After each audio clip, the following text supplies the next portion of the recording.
que pasó después de la muerte de Moisés. Cuando pensamos en Moisés, lo imaginamos como una de las figuras más impresionantes de toda la historia de la humanidad. Fue el hombre que enfrentó a Faraón con nada más que una vara en la mano. El profeta que se presentó en el palacio más poderoso de su época y dijo, con voz firme y temblorosa al mismo tiempo, «Deja ir a mi pueblo». El libertador que vio cómo el mar Rojo se abría en dos, dejando un camino de agua seca para millones de personas.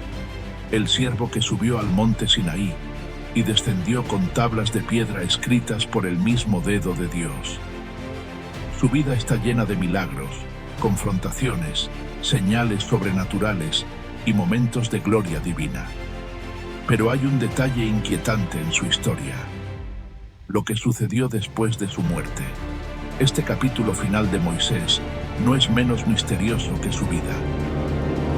De hecho, podría decirse que su final está rodeado de uno de los mayores enigmas de la Biblia. La Biblia narra que Moisés murió en el monte Nebo, frente a la tierra prometida. Fue llevado a la cima por Dios mismo, y desde allí contempló el horizonte de Canaán, esa tierra que había deseado durante 40 años de peregrinación. La vio, pero nunca entró en ella. En lo alto del monte, en soledad, Dios habló a su siervo. Le mostró lo que estaba delante y luego lo llamó al descanso. Moisés cerró los ojos y su espíritu fue entregado al Creador. El libro de Deuteronomio declara algo sorprendente. Y murió allí Moisés, siervo del Señor, en la tierra de Moab, y lo enterró en el valle, frente a Bet Peor. Y ninguno conoce hasta hoy el lugar de su sepultura. Aquí comienza el misterio.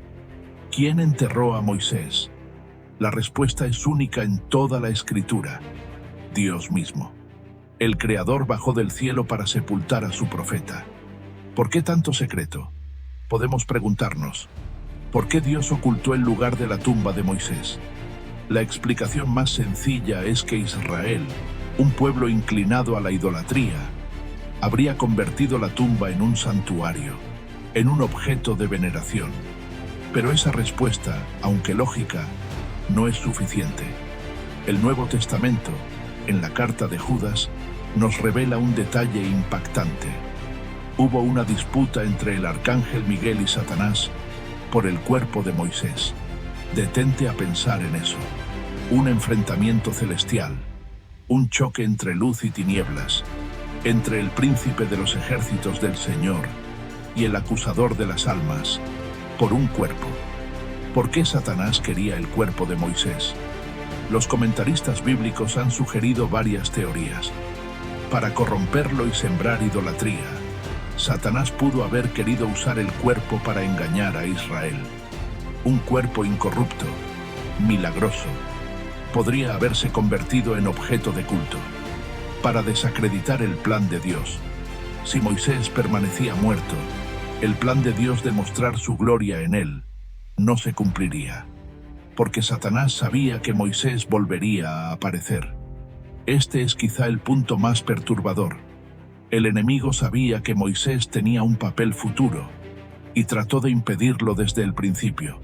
Pero Miguel, el arcángel guerrero, se interpuso. Y aunque el texto bíblico no entra en detalles, el simple hecho de que haya existido esa lucha nos revela algo profundo. El cuerpo de Moisés tenía un propósito más allá de la tumba. Siglos después, este misterio recibe una sorprendente confirmación. En el monte de la Transfiguración, Jesús se llevó a 3 de sus discípulos, Pedro, Jacobo y Juan. Delante de sus ojos, Jesús cambió de aspecto. Su rostro brilló como el sol, sus vestiduras resplandecieron y una nube luminosa cubrió el lugar. Y entonces aparecieron 2 figuras a su lado, Moisés y Elías. ¿Cómo podía estar allí Moisés si había muerto siglos atrás? La única respuesta es que Dios lo había resucitado, no para vivir de nuevo en esta tierra, sino para convertirse en un testigo glorificado de la misión de Cristo. La aparición de Moisés junto a Elías simboliza algo profundo. Él representa la ley y Elías representa los profetas. Ambos se postran junto a Jesús, mostrando que toda la Escritura encuentra su cumplimiento en él. Pero aquí no termina el misterio. El libro de Apocalipsis habla de dos testigos que aparecerán en Jerusalén en los últimos tiempos. Ellos predicarán con poder, harán milagros y serán invencibles hasta que su misión termine. ¿Quiénes son esos testigos? Las opiniones están divididas. Algunos creen que son Elías y Enoc, porque ellos nunca murieron. Otros creen que serán Elías y Moisés. ¿Por qué Moisés? Porque Apocalipsis 11 describe a uno de los testigos con poder para convertir el agua en sangre y enviar plagas sobre la tierra, exactamente lo que Moisés hizo en Egipto. El otro podrá cerrar el cielo y detener la lluvia, lo mismo que hizo Elías en tiempos de Acab. Si esto es cierto, entonces Moisés no solo resucitó para aparecer con Jesús en la transfiguración, sino que aún le queda un papel que cumplir en la historia futura, en el clímax de los tiempos. Pero volvamos al momento inmediato tras su muerte. Israel quedó de duelo durante 30 días. El hombre que los había guiado desde Egipto ya no estaba. La voz que había clamado al mar, que había intercedido en el Sinaí, que había hablado con Dios cara a cara, había callado.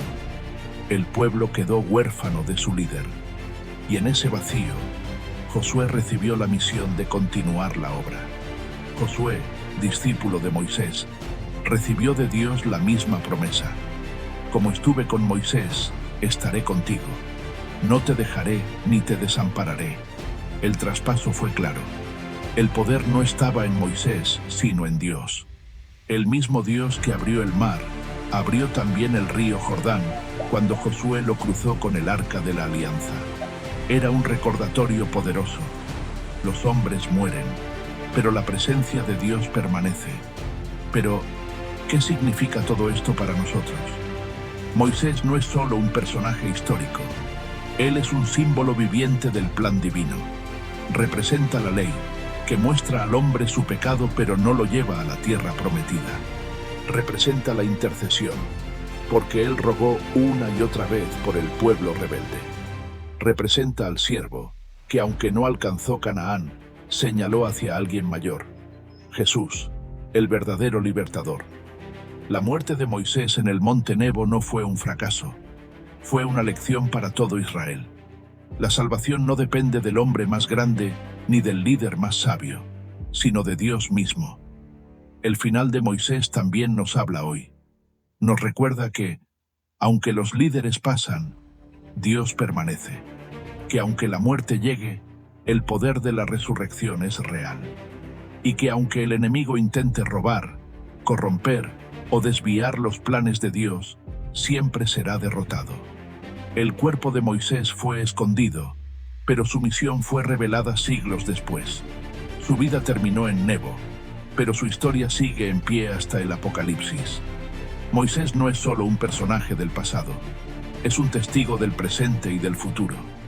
Un hombre que murió en secreto, fue disputado por ángeles y demonios, apareció glorificado junto a Cristo y quizá aún tenga un papel en el final de los tiempos. La gran pregunta es, ¿qué sucederá cuando Moisés vuelva a aparecer?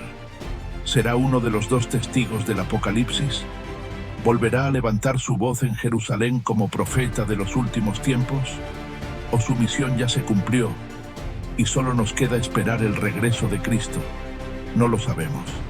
Lo que sí sabemos es que la muerte de Moisés no fue el final. Fue el inicio de un misterio que aún resuena en la historia humana.